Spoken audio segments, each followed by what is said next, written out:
think she's limping. Let's see what's going on. It sure looks like some bumblefoot where there's like a little bit of an infection in there, and so I need to cut that infection out. I've got this picture in my mind. It's just the two of us, just the two of us. But I know I'll have to try to let her go, because she won't be mine. I listen when she talks. Hey, you got him.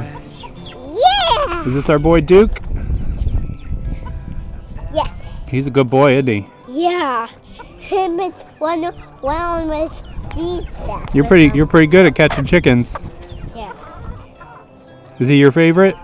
Yeah. Alright guys, well we need to pick some names. You guys gave us a ton of names. I think there were over 1,000 submissions for names. And definitely the most common one was Jack and Jill. And the only reason we can't do that one is we already have a cat named Jack. And some people suggested Jake and Jill, and I'm Jake, so we can't have two Jakes on the farm. And so I'm gonna put the 3 names in a community post, and you guys will be able to vote on them there.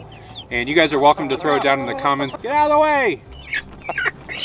We've got 2 favorites. One is Adam and Eve, and we're totally down with the biblical names. We named our boys biblical names. We've got Elijah and Uriah. And so we'd love Adam and Eve. It's the beginning of something new. I think that's a really cool idea. I guess I'll throw the other 2 in there. One was Romeo and Juliet, and Bonnie and Clyde were 2 very popular ones. And the last one was a write-in vote from Becky, and I really like it. I think it's my favorite, is Blue and Bell. Bluebell ice cream, and I really love that for this boy because of his blue-green teal neck, and Belle would be honoring our late cat, one of our favorite cats that died earlier this year. So Bluebell is a name that we would love. We'll let you guys vote on it. So in the community post, be sure to go check that out and vote on those names. Please name me Blue. I want to be blue. Always on a high, you were always on my mind, dear Wichita. The days we were told would never grow old here in Wichita.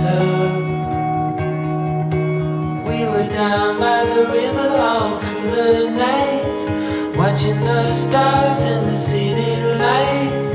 Right from the So we often get asked how we deal with illness in our flock, with how big the flock is and just how we treat things. And part of the time when I go out and let the chickens out in the morning is observation time, just watching to see if anybody needs anything, if somebody's malnourished, if somebody's not getting outside of the coop, if there's fights going on, if there's bleeding, anything just out of the norm. This blue red-laced Wyandotte caught my attention because she was hopping around every once in a while and then would walk normally. So I thought there might be something wrong with the feet. Once I finally caught up with her, I noticed there was some bleeding going on the bottom of her foot. It sure looks like some bumblefoot where there's like a little bit of an infection in there, and so I need to cut that infection out. I'm not really going to show that in detail because that's pretty disgusting, but basically there's a little white growth that's down beneath the pad of the foot, and this one actually is opened up. A lot of times it's just a little like black dot, and when you cut out the black dot, then there's like a white buildup underneath it. And so this one's actually opened up already, so I just need to cut that out and then wrap her foot so she's not bleeding all over the place. And she's got some crazy long nails. Look at that toenail right there. That is probably about twice too long, so I can trim that real quick with some scissors as well. You don't want to go too far when you do trim the chicken nails,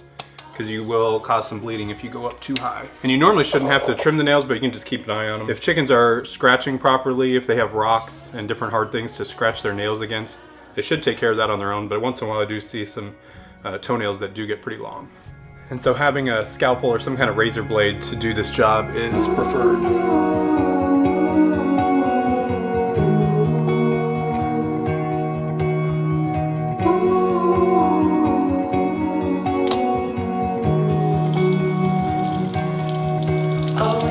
And we had a viewer last year send us some supplies to take care of our chickens.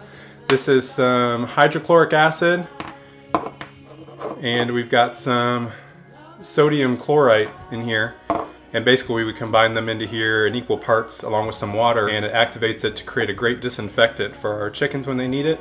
So thank you, Eric K. He's often in our comment section. Thank you for sending that. We still use that to this day. I checked both feet. There was a little infection on this side that I was able to cut out, and this side there was a quite a bit bigger one. And so now I'm just trying to get it to stop bleeding, and then I'll spray it here as soon as I get the bleeding to stop. And then we've got some tape that we'll wrap their feet up in. Now she's been an awesome trooper through all of this, and you know what? She's earned it today through this. I'm gonna separate her out, keep her in the yard, give her some food and water, and let her hang out separate of the chickens just to make sure they don't mess with her and she doesn't have to worry about getting picked on if they see her limping around or anything like that. And guys, disclaimer, if you don't feel comfortable working with your chicken, cutting into your chicken, if you don't think you can stomach it or handle it, or not sure if you're doing, or if you don't know if it's really bumblefoot, you're welcome to check other YouTube videos. That's how we learned about bumblefoot. But if you really don't feel comfortable, you can take them to a vet, have somebody that knows what they're doing work with you.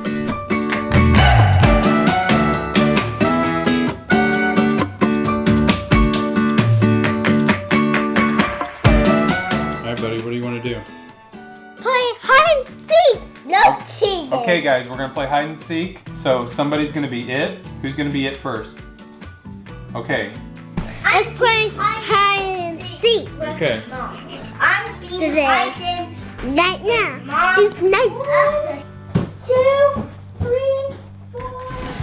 In the closet. Come in the closet. In the closet. In the arms. Gotta be quiet.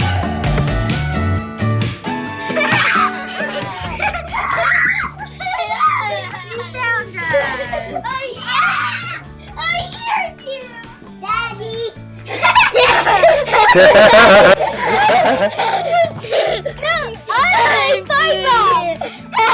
haven't found Mom yet? I did! Okay, it's me and your eyes. Let's count. 1, 2, 3, 4, 5, 4, 6, 6, 7, 8, 9, 10. Let's go. Stay ready or not. Here we go. I'm even too fit. Quick. Let's go count again. You gotta go hide somewhere. Okay. What's that? 1, 2,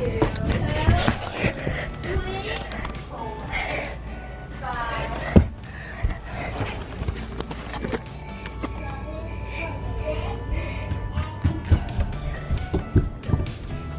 No. No, I want it.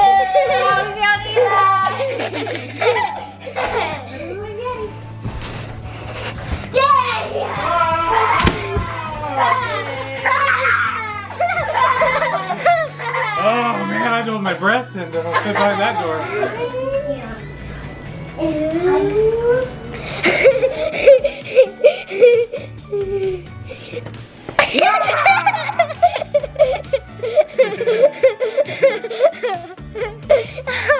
Recognize you in the How'd you see me? Kids have been a big bump. I know you're gonna be there.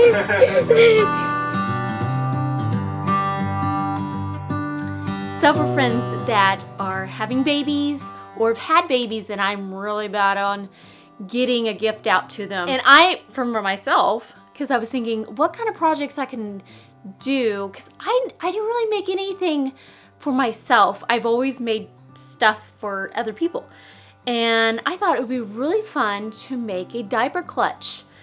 And so I've made one already, and I think it turned out great, if I can't say so myself. But it took me a while to try to figure out exactly how I wanted it, and I think it turned out really good. So I'm making about 3 more of these to get out to friends and family that are having babies or have had babies that I need to get a shower gift out to. So it's a diaper clutch. If you need it for a changing pad, you could fold it on out. Okay, so what I've got here is a changing mat, and it has pockets attached to it. And this is a waterproof pad. So if you're changing the diaper and it gets wet or messy, you can just take this off. I have it just snapped together, and you could throw that in the wash, and it just snaps down like that. Diapers go in here like that. You've got your wipes like so, and then you could fold them up like that. So I'm just kind of going off of this material. I've got 2 of these cut out, and then I'm gonna do 1 more of these. So that is what I'm doing right now. Just, whoa. I've said it many times, I know I would change my ways, I know for sure. When all the crows decide to meet, they settle down beneath my feet. I've got it Alright, right. I'm all finished with the second one. Closes up like this. Now I've got 2 different styles made, and I only got 2 more to go. Come sit here with me by the fire and let it go for a This little one while. whitish egg, brownish cutter, and this is my favorite chicken. Get out, chicken. Get out.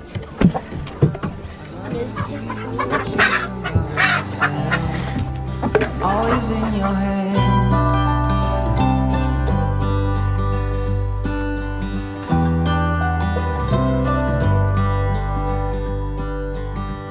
Alright guys, we are wrapping up the video and we've got to do our shout outs. We've got to do the 12 days of Christmas where we're talking about a couple other channels.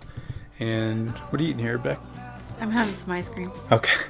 So I had to finish out this video, so I'll have to serenade her while she's eating her dessert. So the 2 channels for tonight are going to be Sow the Land and Little Mountain Ranch. So Sow the Land, my friend Jason, he's out in North Carolina. They moved cross country from California to North Carolina a couple years ago, and to start over to homestead to be closer to the land. And I think they do a great job making videos. Check them out. Chelsea with Little Mountain Ranch, her family of 11 up in Canada. They're awesome friends of ours, and we've done videos with both of these channels. I'll be sure to link those and be sure to check them out. So here we go. Oh, and so I'm going to sing the song, and we had a request that I don't make any edits or I show whatever I do. So if I mess it up, then I'll just leave it in. Isn't that what you did last time? Well, last time I think I sung it once and I messed it up, and so I did it again. Oh, okay. And I got to start with number 6, 5, 4, 3, 2, 1. So of course, like the 5 is the golden ring, so the 6 is the 5. All right, Little Mountain Ranch. So no, that's not the right way. Okay, Little Mountain Ranch. Okay. Little Mountain Ranch, sow the land. Grass-fed homestead, Lumna Acres, Snake Discovery, and Morgan Shaw with Gold Shaw Farm. Very good. All right. Good night, guys.